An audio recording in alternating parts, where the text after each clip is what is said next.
ስሟን ጠርተው የማይጠግቧት በስሟ የሚማልላት ልክ እንደ እናት የምትወደድ እምዬ፣ እማማ፣ እናትዋ እያሉ የሚያቆላምጧት የሚያንቆላጵሷት ገናና ታሪክ ባህልና ወገን ከሃይማኖት ጋር አሰባጥራ ሁሉን አቻችላ የነገሰች ሰሜናዊቷ ገነት ጎንደር ገብተናል።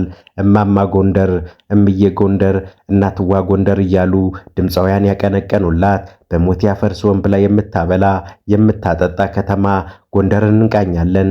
ይህ ቪዲዮ ደርሶት ከሆነ ከላይ በድሮን ከታች ባይኖት ጎንደርን ይቃኛሉ። አብረውን ይቆዩ። ድጋሚ ላንገናኝ ስለምንችል ሰብስክራይብ አድርገው ይለፉ። መልካም ቆይታ።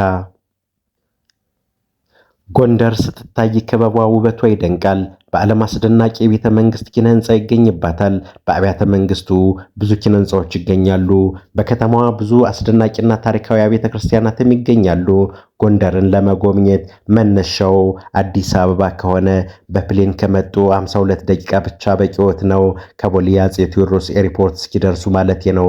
በባስ ከመጡ ደግሞ መነሻዎት ሜክሲኮ ወይም አዲሱ ገበያ ካደረጉ ምናልባት በለስ ከቀናዎት የፊችንና የወሮ ጃርሶ ሚሊሻዎችን ግልምጫ የጫካ ታጣቂዎች ማላገጫ ሳይሆኑ በሰላም የሰላሌን ምድር ካለፉ ደግሞ ከ11 እስከ 12 ሰዓታት ይፈጅቦታል።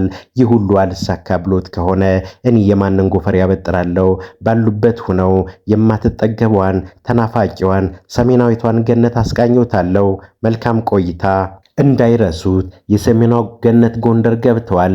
7000 ካሬ ሜትር ላይ የተንጣለለው የፋሲል ቤተ መንግስት የአፍሪካውያን ፓላስ የጥቁር አንበሶቹ መናገሻ በ16ኛው ክፍለ ዘመን የተገነባ ነው።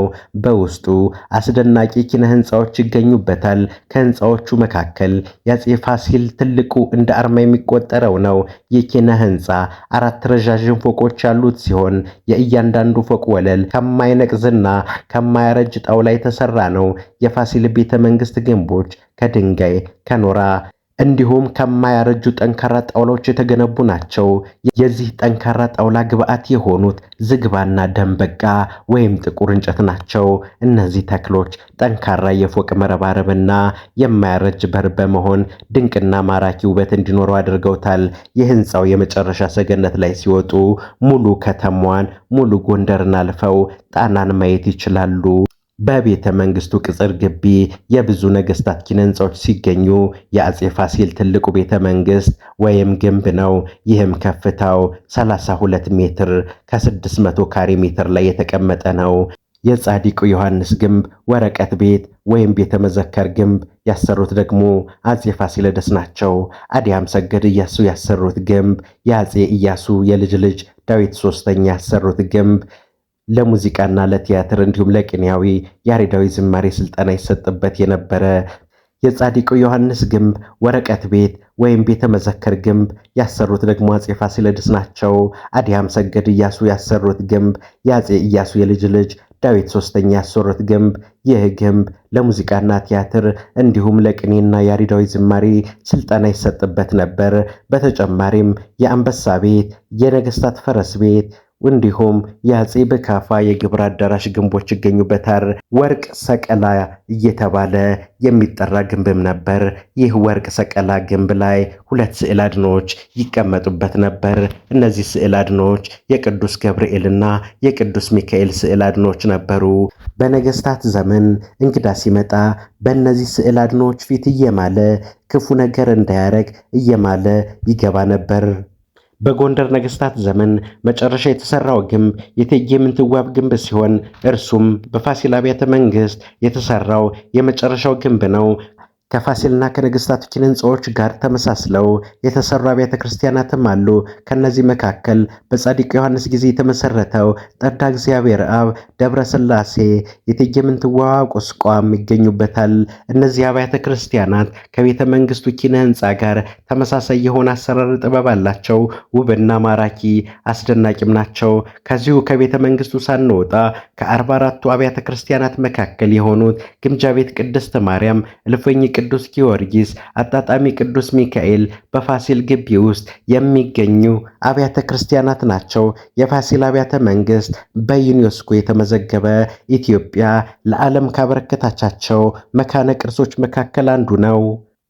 ጎንደር ደርሰው ስለ መይሳው ሳይሰሙና ሳያዩ ቢሄዱ ምንን ጎንደር መጡት? አጼ ቴዎድሮስ፣ መይሳው ካሳ ወይም ካሳ ኃይሉ ትውልድ ቦታቸው ቋራ ሲሆን ኢትዮጵያን አንድ ለማድረግ ከፍተኛ ጥረት አድርገዋል። ይሁን እንጂ ቴዎድሮስ በውስጥ ባንዳዎች ምክንያት ከውጭ በተቃጣው ወረራ እጄን ለነጭ አልሰጥም በማለት መቅደላ ላይ ራሳቸውን ሰውተዋል። አንድ ለናቱ ሽለጠላቱ መይሳው ካሳ ሞቱ ኩራቱ ተብሎም ተዘፍኖላቸዋል።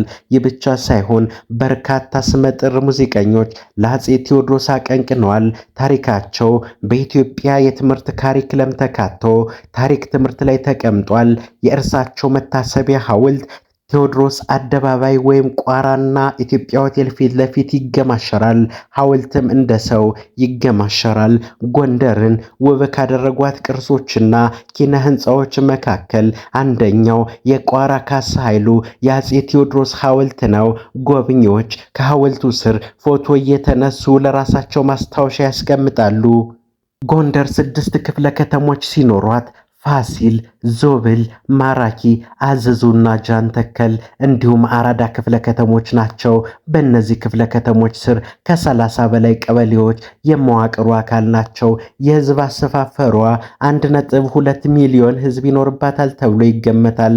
ከነዚህ ህዝቦች መካከል 100% አማርኛ ቋንቋ ተናጋሪ ሲሆኑ 97% የኦርቶዶክስ ክርስቲያኖች ናቸው። 2.7% የእስልምና ሃይማኖት ተከታዮች ናቸው። 0.3% የሌሎች እምነት ተከታዮች ናቸው። ጎንደር መልክዓ ምድሯ ተራራ የሚበዛበትና ከደሴ ከተማ ጋር የሚያመሳስላት ነገር አለ። እርሱም ገነት ተራራ ነው። ከከተማዋ በስተ ሰሜን በኩል የሚገኝ ተራራ ሲሆን ልክ እንደ ጦሳ ተራራ ለከተማዋ ድንቅ የሆነ ተፈጥሮ ውበትን አጎናጽፏታል። ጎንደር ክብራቸውን የማያስደፍሩ ሰዎች መኖሪያ ናት። ጎንደር እምነታቸውን ጥብቅ አድርገው የሚወዱ ሃይማኖታቸውን የሚወዱ ሰዎች መኖሪያ ናት። የሃይማኖት ጉዳይ ጎንደር ሴንሲቲቭ ነው። በሃይማኖታቸው የማይደራደሩ ሃይማኖታቸው ከሚነካ ዓለም ቢጠፋ የሚመርጡ ህዝቦች መኖሪያ ነች። ባህላዊ አለባበሳቸው በጣም የሚያምርና የሚያስቀና ነው። ጃኖና ጥልፍ ቀሚስ አላቸው። ጃኖ የወንዶች ሲሆን ጥልፍ ቀሚስ ደግሞ የሴቶች ልብስ ነው። ኢትዮጵያውያን የጎንደርን መነሻ በማድረግ ዛሬ ላይ የየራሳቸው ባህል የሚወክል አለባበሳላቸው። የፈጠሩትም መነሻ ምንጫቸው ጎንደር ነች። ክብራትና ክብራን ጎንደር ተዝቆ የማያልቅ ፍቅር አለ። በተለይ አክብረው እንግድነት ከጠሯችሁ ሰማያዊቷን ገነት በምድር ያሳያችኋል። ጎንደሬዎች ተግደርዳሪዎች ናቸው። ትግደረደር ያለሽ እያሉ ያሙሻል። ጎንደሬ መሆንሽን ሁሉ ያውቅልሻል ተብሎም ተዘፍኖላቸዋል። መግደርደር ምንድነው? መግደርደር ኩራት ነው። ኩሮች ናቸው።